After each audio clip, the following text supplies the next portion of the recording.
이번 영상은 페이퍼 리뷰를 하는 영상입니다. 소개할 페이퍼 제목은 Enhanced Scenario Analysis, 그래서 시나리오 분석을 하는 건데 시나리오 분석을 수리적인 통계적인 방법으로 조금은 더 효과적으로 시나리오 분석을 진행하는 그런 방법을 제안하는 논문입니다. 이 논문은 2020년도에 Journal of Portfolio Management에 게재된 논문이고요. JPM 같은 경우에는 포트폴리오 관리 분야에서는 가장 프랙티컬한 저널인 것 같습니다. 여기에 나온 이 논문도 보면은 저자들이 다 실제 현업에서 자산 관리 또는 운용을 하는 그런 분들이 작성한 그런 논문입니다. 페이퍼에 있는 내용을 거의 그대로 가지고 와서 자료를 만들었는데요. 중요한 부분은 페이퍼에 나오는 내용을 읽은 다음에 한번 설명을 해보겠습니다. 일단 내용을 요약하면은 먼저 읽어볼게요. Investors have long relied on scenario analysis as an alternative to mean variance analysis to help them construct portfolios. 그래서 투자자들은 민베리언스 분석뿐만 아니라 시나리오 분석을 많이 진행해 왔다. Even though mean variance analysis accounts for all potential scenarios, many investors find it difficult to implement because it requires them to specify statistical features of asset classes that are often unintuitive and difficult to estimate. 그래서 민베리언스 문제의 가장 기본적인 형태를 보면은 자산들의 기대값과 분산, 그 다음에 자산들 간의 상관관계나 공분산 이런 것들을 보기 때문에 실제 디스트리뷰션을 반영해서 최적의 자산 비중을 찾는 거긴 하지만 근데 이런 에스티메이트 값들을 어떻게 계산을 할 거며 그러니까 샘플 에스티메이트도 히스토리컬 데이터를 가지고 어떻게 에스티메이트를 할 거며 에스티메이트 하는 과정 자체가 그렇게 직관적이거나 딱 정해진 방식이 있는 거는 아니기 때문에 사용하기가 어렵다. 근데 반면에 이제 시나리오 분석 같은 경우에는 시나리오를 이제 사용자가 직접 만들면 되기 때문에 그 시나리오를 생성해서 시나리오 분석을 진행하기 때문에 평균 분산 모형을 돌리는 것보다는 사용자 입장에서는 그러니까 모델을 돌리는 사람 입장에서는 어떻게 보면은 더 간단하거나 직관적이라고 생각할 수도 있다라고 설명하고 있어요. 그래서 그렇게 설명되어 있는 부분을 보면은 Scenario analysis, by contrast, requires only that investors specify a small set of potential outcomes as projections of economic variables and assign probabilities to their occurrences. It is therefore more intuitive than mean variance analysis, but it is highly subjective. 그래서 보통 시나리오 분석을 진행할 때 미래의 시나리오를 경제 상황으로 경제 지표의 값이 어떻게 된다 이런 식으로 시나리오를 만들기 때문에 더 직관적인 거는 맞지만 하지만 그 시나리오에는 이제 주관적인 그 전망이 훨씬 더 많이 반영이 된다라고 할 수 있습니다. 그래서 맨 마지막에 보면은 이 논문에서는 그런 주관적인 요소들을 조금 더 어떠한 로버스트 스태티스티컬 프로세스로 리플레이스하는 그런 시나리오 분석 방법을 제안한다라고 하고 있습니다. 이제 페이퍼의 인트로덕션 섹션부터 한번 살펴보겠습니다. 그래서 논문의 서론을 보면은 방금 소개했던 내용이 다시 나오기는 하는데 한번 살펴보면은 첫 번째로 mean variance analysis and scenario analysis are the two most common techniques for constructing asset class portfolios. 자산 배분을 할 때 가장 많이 사용되는 거는 평균 분산 모델과 평균 분산 분석과 시나리오 분석이 되는 거고요. 근데 민베리언스 애널리시스는 이제 기대 수익률, 표준 편차, 그 다음에 상관관계를 필요로 한다. 근데 만약에 자산들의 수익률이 어떠한 elliptically distributed 된 정규분포와 같은 형태의 디스트리뷰션을 따른다라고 하면은 그러면은 포트폴리오의 기대 수익률과 표준 편차 또는 분산을 고려해서 최적의 자산 배분을 찾는 게 결국 가능한 모든 시나리오에서 최적의 포트폴리오를 구하는 것은 맞습니다. 근데 이제 실제 이거를 사용하는 경우에는 이제 위에서 필요로 한 이런 에스티메이트를 어떻게 계산해야 될지 그게 명확하지가 않고 그리고 직관적이지 않기 때문에 이거를 사용하는 데 있어서는 조금 어려움이 없지 않다라는 얘기를 먼저 하고 있습니다. 그래서 평균 분산 모형의 대안으로 이제 시나리오 분석을 많이 사용한다라고 소개를 하고 있고 그리고 시나리오 분석은 더 직관적이고 그리고 직관적이긴 하지만 근데 각 시나리오가 어떻게 되는지도 주관적으로 시나리오들을 만들어야 되고 그 다음에 각 시나리오가 어떠한 확률로 발생하는지도 이제 모델을 돌리는 사람이 주관적으로 그 확률까지 부여를 해야 돼요. 여기서 얘기하는 거는 우리는 이제 이거를 조금 더 스태티스티컬하게 접근하려고 한다. 그리고 각 시나리오가 발생하는 likelihood를 계산하기 위해서 어떤 디스턴스 메저인 마할라노비스 디스턴스를 사용한다라는 겁니다. 논문에서 제안하는 이 시나리오 분석 프로세스를 한번 살펴보면은 처음에는 이제 시나리오를 define 해야 되고요. 근데 시나리오 define 하는 거는 어떠한 경제 지표들을 가지고 시나리오들을 만들고요. 뒤에서 얘기가 더 나오긴 하지만 뭐 예를 들어서 주식시장에 투자를 한다 하더라도 주식들의 움직임을 가지고 시나리오를 만드는 거는 상대적으로 어려워요. 뭐 예를 들어서 뭐 팩터를 사용한다 하더라도 어떤 특정 팩터에 뭐 앞으로 한 달 또는 뭐 한 분기 동안에 수익률이 어떻게 될 거다라는 거는 예측하기가 어려운데 상대적으로 뭐 물가 상승률이 앞으로 몇 퍼센트가 될 거다. 뭐 물가 상승률이 지금에 비해 얼마나 변화할 거다. 뭐 이자율이 앞으로 뭐 1% 오를 거다라는 거는 조금은 더 직관적일 뿐만 아니라 예측하는 게 더 어떻게 보면 좀 쉽다고 할 수도 있죠. 그래서 경제 지표들을 가지고 시나리오를 만든다라는 게 첫 번째 스텝이고요. 그다음에 second, we define unusualness relative to a chosen anchor, which may be, for example, current economic conditions, normal economic conditions, or a blend that represents an investor's views on persistence versus mean reversion. 그래서 두 번째는 이제 각 시나리오들의 발생 확률을 계산하기 위해 그 이전 단계를 진행하는 건데, 그럼 확률을 계산할 때 그 확률이라는 거는 얼마나 발생할 가능성이 되는지를 계산을 하게 되는 건데, 계산할 때의 기준점이 어떻게 되는지를 보는 거예요. 예를 들어서 뭐 금융위기가 발생했던 2008년에 어떠한 시나리오가 발생할 확률이 어떻게 되느냐, 또는 뭐 최근 1년 시장 상황을 봤을 때 특정 시나리오가 발생할 확률이 어떻게 되느냐라는 그 기준점을 정하게 되는 거죠. 그래서 그게 두 번째고요. 그래서 그 두 번째 기준점을 가지고 일단 각 시나리오의 확률까지 계산을 할 수가 있고요. 그래서 그렇게 되면 이제 시나리오 분석을 제대로 진행할 수 있기 때문에 뭐 여러 개의 뭐 자산 배분 뭐 대안들이 있다라고 하면은 그 자산 배분 옵션들 중에서 무엇이 가장 좋은지를 비교하면 되겠죠. 근데 그때 비교를 할 때 여기 세 번째 단계에서 인베스터의 유틸리티 펑션을 사용해서 이제 각 대안들을 고려했을 때 어떻게 투자하는 게 가장 좋은지 그거를 한번 살펴본다라는 거고요. 그 다음 마지막 부분은 제가 오늘 자세히 다루진 않을 텐데 이 시나리오 같은 것도 필요에 따라서는 시나리오를 조금 조정한다든지 뭐 확률을 조금 바꿔준다든지 그런 것들도 꽤 직관적으로 통계적인 방법으로 진행할 수 있다라고 여기서 소개하고 있습니다. 두 번째 섹션에서는 이제 그 시나리오들의 probability를 어떻게 계산할 건지에 대한 방법론을 소개하고 있습니다. 시나리오 분석을 진행할 때 이 시나리오들이 발생할 확률 같은 경우에는 뭐 여러 가지 뭐 데이터나 의견들을 반영하거나 뭐 전문가의 의견을 반영할 수도 있고요. 그렇게 일반적으로 진행을 하지만 여기서 얘기하는 거는 우리는 어떤 likelihood를 계산을 하자. 그리고 그때 계산할 때 distance measure를 사용해서 likelihood를 계산하자라는 게 핵심이 됩니다. 사용하는 디스턴스는 마할라노비스 디스턴스라는 건데 이게 뭐 새로운 디스턴스를 사용하자라는 것은 아니고 아주 예전부터 사용되어 오던 디스턴스인데 이제 처음에는 어떻게 보면은 뭐 표준 편차처럼 그냥 제곱 차이를 한번 봤다라고 하면은 이제 제곱 차이를 디스턴스로 사용했다라고 하면은 그 다음에 이게 여러 디멘션에서 디스턴스를 같이 동시에 계산을 해야 하는 경우에는 코릴레이션까지 고려를 해야 되기 때문에 코릴레이션을 고려해서 뭐 원래 상관관계가 높은 것들은 이제 데이터에서 좀 차이가 많이 발생하면은 이거는 디스턴스가 평균적인 움직임보다는 큰 차이가 발생하는 건데 라고 생각할 수가 있고 그 다음에 두 개의 종목이 예를 들어 두 개의 뭐 랜덤 변수가 원래 코릴레이션이 높은 건데 둘 다 좀 큰 값을 가지고 있다라고 하는 경우에는 뭐 이거는 뭐 아주 아웃라이어는 아니고 뭐 원래 두 개가 동시에 같이 잘 움직이기 때문에 값이 큰 거는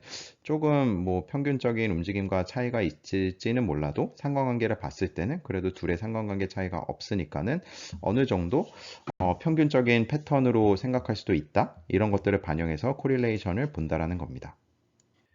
그리고 이 마할라노비스 디스턴스가 뭐 금융시장 분석을 할 때도 많이 사용되어 오고 있고 그 다음에 저자들의 다른 논문들을 보면은 이거를 사용해서 뭐 여러 가지 분석들에 적용하는 그런 논문들도 있습니다.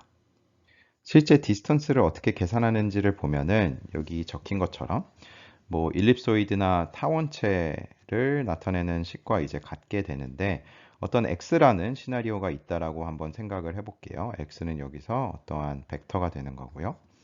그 다음에 감마는 이제 기준점이 되는 거예요. 뭐 평균적인 기대값처럼 생각할 수 있겠죠. 그럼 x와 감마 사이의 거리가 어떻게 되는지, 그 다음에 그거를 두 번 곱해주니까는 뭐 제곱거리가 어떻게 되는지 이거를 기본적으로 보는 거겠죠. 근데 곱해주는 거는 이제 코비런스 매트릭스의 인버스를 곱해주게 되는 거예요. 근데 이거를 뭐 조금 익스트림한 케이스를 보면은 만약에 코비런스 매트릭스가 각각의 지금 x들이 다 코릴레이션이 0이다라고 하면은 그럼 다이애고널 매트릭스가 될 텐데 그래서 이렇게 베리언스만 제곱에 있는 거고 오프 다이애고널은 다 0이 되겠죠. 그럼 이때 인버스를 해주면은 역시나 다이애고널 매트릭스가 되는데 다이애고널에 들어가는 거는 여기 적힌 대각선 분산들의 역수들이 나오게 돼요. 그러니까는 분산이 큰 거는 조금 작게 정교화를 시켜주는 게 되는 거고 그렇게 영향을 주게 됩니다. 근데 만약에 코릴레이션이 0이 아닌 경우에는 코릴레이션까지 반영이 돼서 좀 정교화를 시켜준다라고 생각할 수가 있겠죠. 그래서 조금 전에 그 앞에서 말씀드렸던 것처럼 원래 코릴레이션이 높은 두 개의 종목 같은 경우에는 코릴레이션이 아주 낮은 경우가 발생하면은 그럼 그거는 디스턴스가 조금 더 커져야 되고 근데 원래 같이 움직이는 종목이 같이 움직이는 경우에는 뭐 항상 같이 움직였기 때문에 상대적으로 디스턴스는 낮게 나와야 하는 게 지금 이 마할라노비스 디스턴스가 디스턴스를 계산하는 방식이 됩니다. 그래서 이렇게 디스턴스를 계산하면은 단순히 거리뿐만 아니라 코릴레이션까지 스탠더드 디비에이션과 코릴레이션까지 같이 고려를 하기 때문에 그리고 이 기준점이 되는 감마와 그 다음에 이 코릴레이션까지 반영한 이 시그마를 어떻게 계산할 거냐, 어느 기간으로 이 값들을 에스티메이트 할 거냐에 따라서 디스턴스가 다르게 나오기 때문에 그거를 시나리오 분석에 잘 반영할 수 있다라는 겁니다. 예를 들어 여기서 간단하게 이렇게 그래프로 보여주고 있는데 두 개의 종목이 있다라고 할게요. 첫 번째 종목과 두 번째 종목이 있다라고 할게요. 그리고 네, 두 개는 어느 정도 비례하는 모습을 보인다고 여기 이렇게 이 점들을 찍어놨을 때 그렇게 확인할 수가 있고요. 그러면은 실제 이제 여기 있는 점들을 보면은 이제 원점을 기준으로는 그러니까 뭐 평균이 요 가운데라고 하면은 평균을 기준으로는 실제 거리가 그렇게 멀지는 않죠. 근데 이게 원래 비례되어 있는 데이터 포인트이기 때문에 이렇게 반비례의 데이터 포인트가 나왔을 때는 디스턴스가 꽤 크게 나와야 돼요. 근데 반면에 비례하는 특성은 유지하지만 절대적으로 그냥 거리가 긴 것들은 마할라노비스 디스턴스를 계산하면은 디스턴스가 아주 크지 않게 나오는 겁니다. 그래서 원래 비례하는 데이터는 비례하는 것들은 디스턴스가 적게 가져가지만 비례하지 않는 데이터들의 경우에는 디스턴스가 크게 나오는 거고 그리고 비례하지만 워낙 익스트림한 값들을 가지고 있으면은 당연히 디스턴스가 크게 나오게 되는 겁니다. 그리고 또 한 가지 여기서 언급하고 있는 거는 결국 표준화를 시켜주기 때문에 경제지표를 사용하는 경우 뭐 주식들이나 자산군을 사용하는 경우에는 다 수익률 데이터를 사용하겠지만 경제지표의 경우에는 항상 단위가 동일하지 않을 수도 있는데 이렇게 표준화를 시켜주면은 결국 코베리언스 매트릭스의 인버스로 곱해주는 경우에 이게 뭐 단위분의 1 해갖고 곱해주게 되는 거니까는 단위들이 다 사라져서 그런 측면에서도 이 마할라노비스 디스턴스가 이코노믹 베리어블에 적용하기에 유용하다라고 설명을 하고 있습니다. 그 다음으로 얘기하고 있는 거는 이 마할라노비스 디스턴스를 계산하기 위해서 감마랑 시그마를 사용했는데 감마랑 시그마는 어떻게 에스티메이트를 할 것인지 그거에 대한 이제 내용입니다. 그러니까 최근의 시장 상황이 앞으로도 지속될 거다라고 생각을 하면은 감마랑 시그마를 다 최근 데이터를 가지고 계산하면 되는데 예를 들어서 뭐 최근에 어떠한 뭐 트렌드가 지속적으로 너무 길게 나타나갖고 이제 민 리버전이 발생할 거다, 평균으로 회귀하는 그런 시장 흐름이 발생할 거다라고 하면은 그럼 당연히 최근이 아니라 조금 더 길게 그 과거 데이터를 보고 에스티메이트를 해야 되겠죠. 그래서 감마랑 시그마를 어떻게 계산하는지에 따라서 뭐 어떤 시장 상황을 기준으로 probability를 계산하는지 그게 정해지기 때문에 상황에 따라서 다양하게 probability를 계산할 수도 있다라는 것을 장점으로 설명하고 있습니다. 예를 들어서 지금 여기 적힌 것처럼 뭐 현재 또는 최근 시장 상황을 감마라고 표현하면은 감마를 기준으로 디스턴스를 계산할 수도 있고, 그 다음에 조금 더 길게 뭐 정상적인 뭐 경제 상황을 뮤라고 표현했다고 하면은 뮤를 기준으로 계산할 수도 있고, 그 다음에 뮤랑 감마가 있으면은 이것들의 가중 평균을 가지고 다른 시장 상황, 예를 들어서 50, 50으로 발생하는 시장 상황을 사용해서 계산하는 것도 가능하다라는 겁니다. 그 다음 물론 코베리언스를 계산할 때도 이 방식을 그대로 적용할 수가 있어서, 예를 들어 이 뒷부분이 바로 전 슬라이드에서 데이터가 되는 거면은 이때 요 디비에이션을 가지고 뭐 코베리언스를 계산할 수도 있고, 뭐 요때를 가지고 코릴레이션을 계산할 수도 있고, 그래서 그거를 반영해서 마할라노비스 디스턴스를 계산할 수 있다라는 겁니다. 그러면 이제 마할라노비스 디스턴스는 계산할 수 있는데, 디스턴스만 계산한다고 해서 이 확률을 발생 가능 확률을 바로 알 수 있는 것은 아니기 때문에 그 다음에 한 단계가 더 필요한데, 예를 들어서 이코노믹 베리어블이 멀티베리의 노멀 디스트리뷰션을 따른다라고 가정을 하면은, 그럼 이 멀티베리의 노멀 디스트리뷰션의 PDF를 보면은 형태가 딱 요 형태가 돼요. 그래서 이 마할라노비스 디스턴스를 계산하는 게 여기 이제 분자로 들어가고, 그래서 결론적으로는 likelihood는 이렇게 계산한 값과 비례를 한다라는 거예요. 그래서 이 정규분포를 가정했을 때 거기서 이제 likelihood가 증가한다라는 거는 발생 확률이 더 높다라는 건데, 그러면은 우리가 구성한 시나리오들의, 예를 들어 시나리오를 10개 만들었다고 하면은 10개 시나리오의 각 디스턴스를 계산하고, 디스턴스를 사용해서 likelihood를 계산하고, 그 다음에 likelihood를 지금 여기 나온 이 방식대로 계산을 했는데 그거의 합이 1이 아니다. 뭐 거의 대부분의 경우에는 1이 아니겠죠. 그러면은 그냥 합이 1이 되도록 합을 각각 나눠준다. 그래서 그렇게 하면은 probability를 계산할 수가 있다라는 겁니다. 그래서 마지막 단계는 방금 얘기한 것처럼 likelihood를 리스케일 하는 거고, 그래서 리스케일해서 합이 1이 되도록 조정을 해주는 거고, 그러면은 시나리오를 몇 개 만들었든지, 시나리오가 3개 있건 5개 있건 뭐 10개 있건 20개 있건 그냥 likelihood를 사용해서 이렇게 리스케일을 해주면은 확률은 다 합이 1이 되기 때문에 그런 식으로 probability를 반영할 수 있고요. 그럼 인베리언스 모델에서는 이제 이 정규분포를 가정했을 때 뭐 각 자산들의 기대 수익률, 분산, 그 다음에 상관관계, 이거를 다 에스티메이트를 했어야 했는데, 그 대신에 여기서는 시나리오만 있으면은 각 시나리오의 probability까지 이런 식으로 계산을 할 수 있기 때문에 시나리오 분석을 진행하는 게 훨씬 더 직관적이고 훨씬 더 쉬워진다라는 식으로 설명을 하고 있습니다. 다시 한번 그냥 간단하게 요약하면은 스텝들이, 첫 번째는 시나리오를 만드는 거고요. 그 다음에 여기서는 경제 지표를 사용해서 시나리오를 만든다라는 거고, 두 번째는 그러면은 각 시나리오의 마할라노비스 디스턴스를 계산한다라는 거고, 그다음 디스턴스를 계산한 다음에는 likelihood를 계산하고 likelihood를 리스케일 해주면은, 그러면은 이제 시나리오들과 시나리오들이 발생할 확률까지는 다 계산이 된 겁니다. 그럼 이제 시나리오 분석을 진행할 준비가 다 된 거죠. 그래서 포트폴리오가 있고 어떤 자산 비중이 있고 살펴보려고 하는 그런 포트폴리오가 있는 경우에는 시나리오들과 시나리오 확률을 사용해서 시나리오 분석을 진행하면 됩니다. 그 다음에 여기 아래 나오는 거는, 이렇게 계산한 거는 단순히 1번에서 구한 시나리오들이 그 발생할 확률을 그냥 쉽게 딱 계산을 하는 게 아니라, 그 앞에서 디스턴스를 계산할 때 감마와 그 다음에 시그마, 그 기준점이 되는 값들, 그 값들을 바꿔가면서 디스턴스를 계산할 수 있기 때문에 단순히 그냥 과거 전체 기간을 봤을 때 1번에서 만든 이 시나리오들이 발생할 확률이 어떻게 되느냐라는 것만 계산할 뿐만 아니라 뭐 특정 경제 상황에, 특정 시장 상황에 발생 확률이 어떻게 되는지 이런 것들도 살펴볼 수 있습니다. 시각적으로 다시 한번 살펴보면 이렇게 시나리오를 뭐 총 S개 이렇게 만든다라고 하고, 각 시나리오는 이런 식으로 경제 지표를 사용해서 경제 상황에 대한 거기 때문에 더 직관적인 시나리오들을 만들 수 있는 거고요. 그럼 이 값들을 사용해서 디스턴스를 계산하고 디스턴스를 사용해서 likelihood를 계산할 수 있다라는 거고요.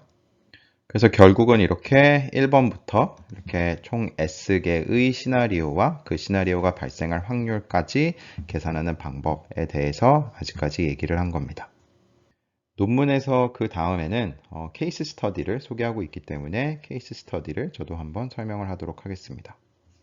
여기서 시나리오를 만들기 위해 사용한 경제 지표들은 이제 대표적인 거 이렇게 6개를 사용한다라는 거고요. 그래서 뭐 economic growth가 있고 unemployment rate 있고 inflation 이렇게 해서 6가지가 있습니다. 그리고 이 6개의 경제 지표들을 사용해서 뭐 현재 값들이 어떻게 되는지를 보고 그 다음에 평균적인 상황, 뭐 일반적인 경제 상황에서는 어떻게 되는지 값들을 보고 시장 상황이 조금 안 좋을 때랑 조금 좋을 때 어떻게 값들이 어떻게 이 각 지표들이 무슨 값들을 갖는지를 한번 살펴보면은 이렇게 된다라는 것을 먼저 소개하고 있고요. 그래서 그냥 이거 4개를 뭐 시나리오로 사용할 수도 있겠죠. 그래서 뭐 가장 최근, 일반적인 상황, 좋을 때, 안 좋을 때 이렇게 4개를 사용할 수도 있고 이 4개를 사용해서 뭐 다른 시나리오를 더 만들 수도 있는 거고요. 각 시나리오를 어떻게 만들었는지 더 자세하게 여기서 설명을 하고 있는데 첫 번째, 뭐 current는 가장 최근 값들이고요. normal 같은 경우에는 이제 최근 10년을 봤다라고 하고 있고요. 그 다음에 뭐 익스트림한 값들은 뭐 빼고 계산을 했다. 그래서 이게 뭐 평균적인 노멀한 그런 상황에 대한 값들이다 라고 얘기를 하고 있고요. 그 다음에 위크랑 로버스트를 계산하는 거에 있어서는 그러니까 위크 같은 경우는 이제 위크 그로스를 나타내는 건데 과거 전체 데이터를 봤을 때 원 스탠더드 디비에이션 떨어진 값들을 지금 위크에 넣었는데 그때 원 스탠더드 디비에이션은 어떤 방향으로 갈 거냐라고 했을 때 이 위크 경제 상황은 뭐 인플레이션이 낮을 때, 이자율이 낮을 때, 그 다음에 일드 커브 슬로프가 높을 때, 크레딧 스프레드가 클 때, 그 다음에 이코노믹 그로스 낮을 때, 실업률이 높을 때 이런 식으로 이제 위크가 이 원 스탠더드 디비에이션 떨어진 값들이다 라고 이렇게 얘기를 하고 있고요. 그 다음에 로버스트 그로스는 완전히 반대 상황. 그래서 위크는 원 스탠더드 디비에이션 한쪽으로 갔다라고 하면은 로버스트는 반대쪽으로 원 스탠더드 디비에이션 간. 그게 이제 위에 보이는 이렇게 4개의 시나리오가 된다라고 설명하고 있습니다. 그리고 가장 마지막에 적혀 있던 거를 제가 넘어갔는데 뭐 당연히 논문에서는 이거는 그냥 케이스 스터디이기 때문에 이렇게 간단하게 시나리오들을 계산을 했다라는 건데 뭐 실제로는 당연히 더 많은 것들을 고려하고 뭐 많은 지표들을 사용할 수도 있고 시나리오도 더 많은 것들을 구성해서 분석을 진행할 수 있겠죠. 근데 시나리오가 만약에 그것들만 있다라고 하면은 그 다음에는 각 시나리오가 발생할 확률을 계산할 수 있습니다. 그래서 확률 계산하는 거는 이제 디스턴스를 계산한 다음에 디스턴스를 리스케일 해서 확률을 계산한 거고요. 그래서 지금 보면은 이제 첫 번째 확률들이 이렇게 3개가 나오는 거고요. 그래서 현재 시장 상황이 지속된다라고 가정하고 감마랑 시그마를 계산해서 사용해서 디스턴스를 계산한 경우에는 위크가 발생할 확률이 거의 0에 가깝게 되고 로버스트가 발생할 확률이 아주 높게 나오는 겁니다. 그러니까 현재 시장 상황이 뭐 로버스트랑 거의 비슷한 그런 상황이 되겠죠. 그래서 최근 감마와 시그마를 계산했을 때는 로버스트가 높게 나와가지고 거의 84%의 확률로 발생한다라는 거고 그 다음에 두 번째 이 확률 3개를 계산한 거는 mean reversion이 발생한다. 그래서 평균으로 회귀한다라는 가정을 하기 때문에 최근의 시장 움직임과는 뭐 반대로 움직이는 것을 어느 정도는 예상을 하는 거겠죠. 그래서 그 경우에는 확률을 보니까는 이렇게 3개가 나온다라는 거고 그 다음에 persistence와 mean reversion을 50, 50 가능성으로 두고 디스턴스를 계산한 다음에 리스케일링을 했을 때는 이렇게 58, 1, 41%로 normal, weak, robust가 발생한다라는 겁니다. 그래서 시나리오 3개는 앞에서 이렇게 만들었고 어느 시장 상황을 기준으로 확률을 계산하는지에 따라서 이렇게 1번, 2번, 3번이 나뉘었는데 각 시장 상황을 가정했을 때 normal, weak, robust 확률의 합은 100%가 되는 것을 알 수가 있습니다. 그래서 보면은 주관적인 요인들은 많이 제거하고 그냥 데이터 기반으로 확률들을 계산하고 그 다음에 실제 시나리오들도 뭐 데이터 기반으로 과거에 발생했던 값들을 가지고 계산을 했고요. 그래서 주관적인 게 들어가는 거는 뭐 시나리오를 어떤 식으로 만들겠다라는 건데 실제 확률을 계산하는 부분에서는 과거에 발생했던 데이터들 기반으로 확률을 다 계산하기 때문에 좀 말도 안 되는 시나리오를 주관적으로 만들 수도 있지만 확률을 계산하는 과정에서 그런 시나리오는 발생할 가능성이 매우 적다라는 게 반영이 되기 때문에 아주 주관적으로만 시나리오 분석을 진행하는 게 아니다라는 게 핵심이 됩니다. 그럼 아직까지는 시나리오 구성하고 시나리오의 확률까지 계산했는데 실제 포트폴리오를 가지고 그러면은 각 시나리오에 어떤 포트폴리오가 좋은지를 비교를 하기 위해서 포트폴리오 구성하고 뭐 비교하는 그 과정들이 뒤에서 나오게 되는데 그때 포트폴리오는 이렇게 대표적인 자산군 5개에 투자한다라고 정해서 분석을 진행하고 있습니다. 그리고 포트폴리오 분석을 하기 위해서는 이 포트폴리오가 투자하는 자산들의 수익률이 어떻게 되는지를 계산해야 되는데 지금 같은 경우는 시나리오가 다 경제 지표들로 구성이 되었기 때문에 각 시나리오마다 자산들의 움직임이 어떻게 될지에 대한 분석은 하나도 진행하지 않았기 때문에 그거를 하기 위해서 이제 리그레션을 진행한다라는 거고요.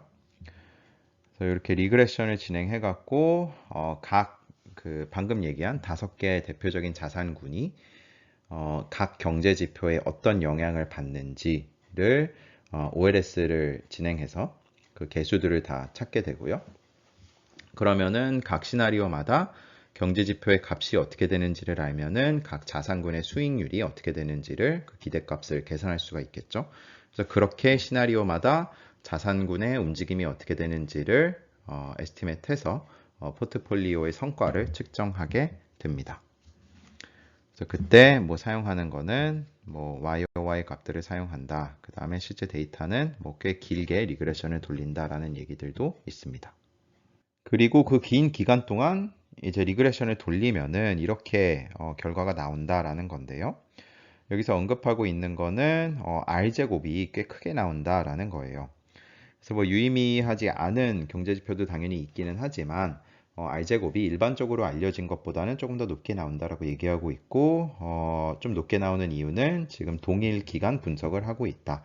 그래서 경제지표로 주식 그 자산군의 움직임을 예측하는 게 아니라 다음 피리어드의 움직임을 예측하는 게 아니라 같은 피리어드의 값이 어떻게 되는지를 보고 있기 때문에 그래서 R 스퀘어드가 조금 더 높게 나온다라고 얘기하고 있습니다. 방금 전 표에 나온 R 스퀘어드 값들이 이 그래프에서는 연한 회색으로 표시되어 있고 그리고 동일 기간이 아니라 예를 들어서 뭐 올해의 경제지표 값들을 가지고 내년의 자산군 수익률을 에스티메이트하는 그런 리그레션을 돌렸을 때는 짙은 회색처럼 R 스퀘어드가 확 낮아진다라는 거예요.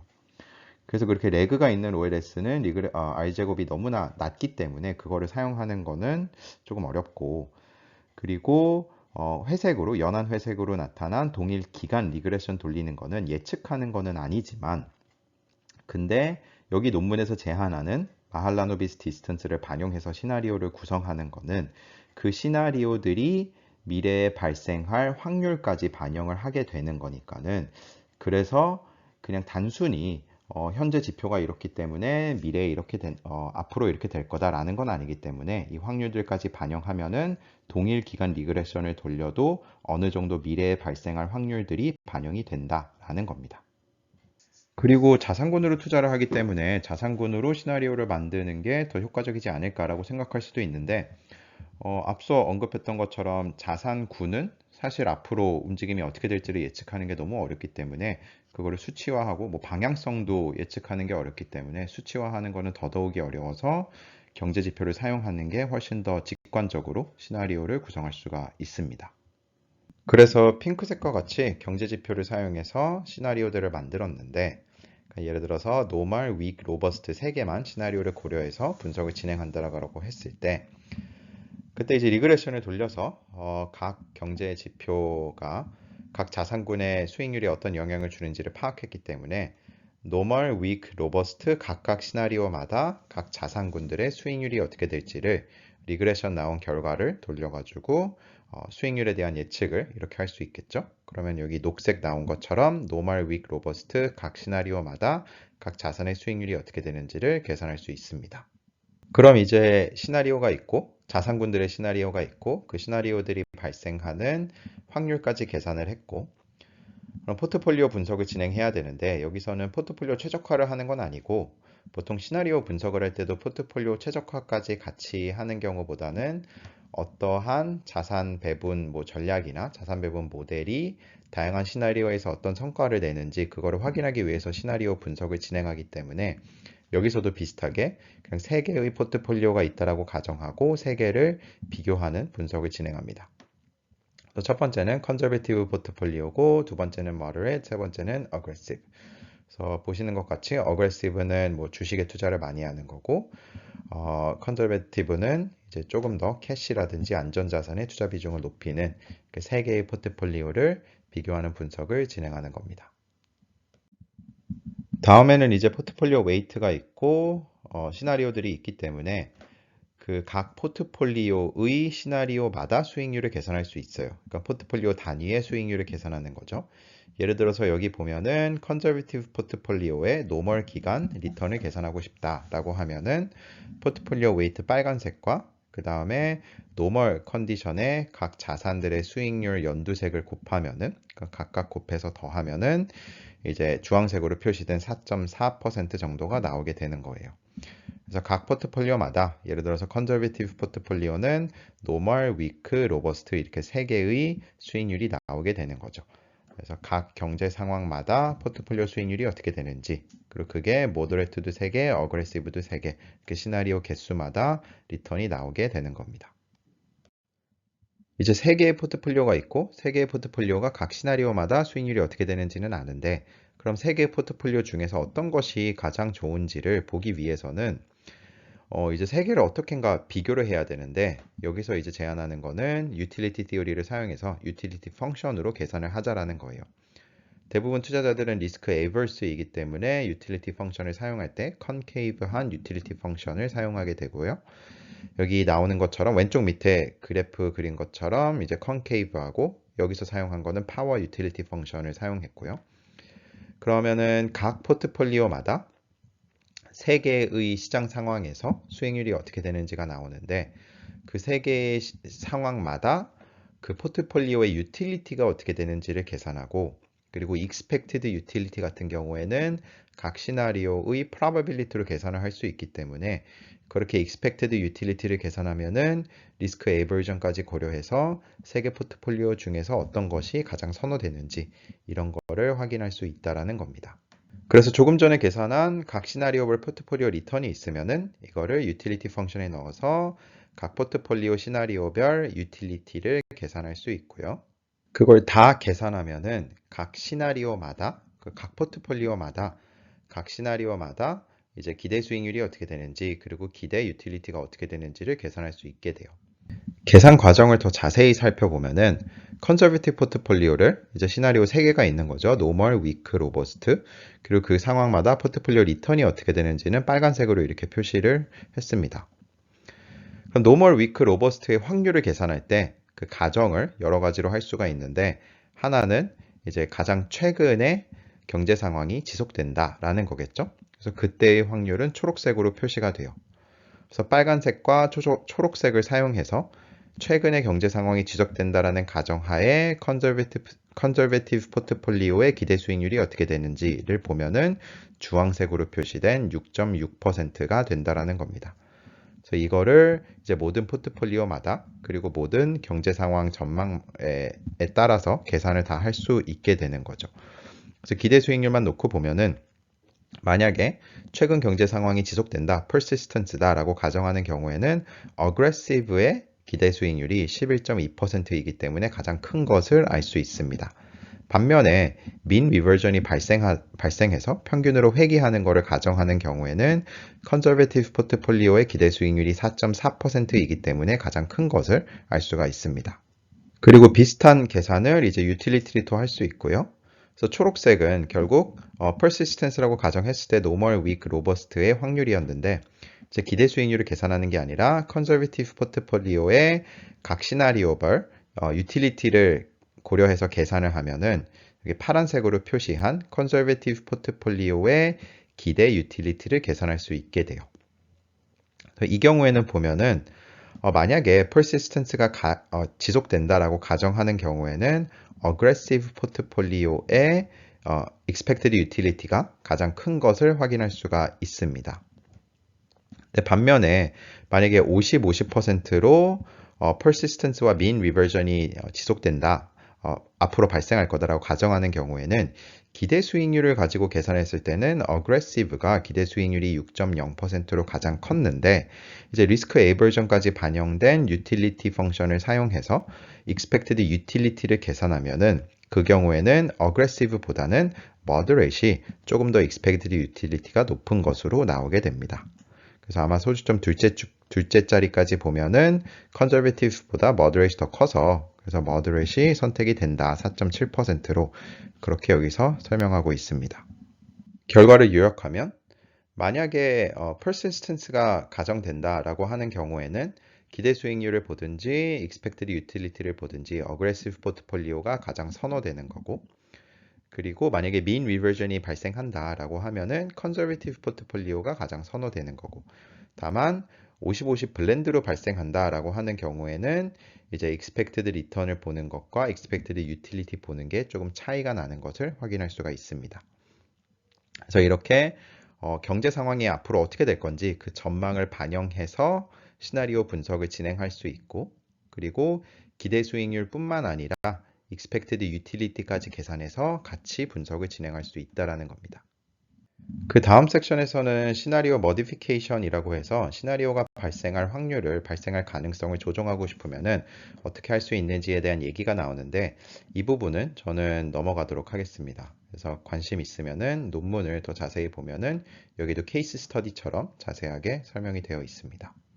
예를 들어서 특정 시나리오의 발생 확률을 1%에서 10%로 증가하고 싶으면은 그거를 반영할 수 있는 방법이 몇 가지가 있다. 이렇게 얘기하고 있고 그리고 이런 식으로 케이스 스터디를 적용해서 보여주고 있는데 넘어가도록 하겠습니다. 다시 한번 전반적으로 논문을 요약하면은 민베리언스 분석과 시나리오 분석을 많이 사용하는데 민베리언스 분석 같은 경우에는 인풋 값들을 다 에스티메이트 해야 된다. 근데 그게 현실적으로 쉽지 않기 때문에 시나리오 분석을 적용하려고 하는 경우들이 많이 있다. 근데 시나리오 분석 같은 경우에는 시나리오를 구성하는 거는 조금 더 쉽다라고 생각할 수 있지만 시나리오를 구성하는 것뿐만 아니라 시나리오를 발생할 확률에 있어서 주관적인 요소들이 너무 많이 필요로 한다.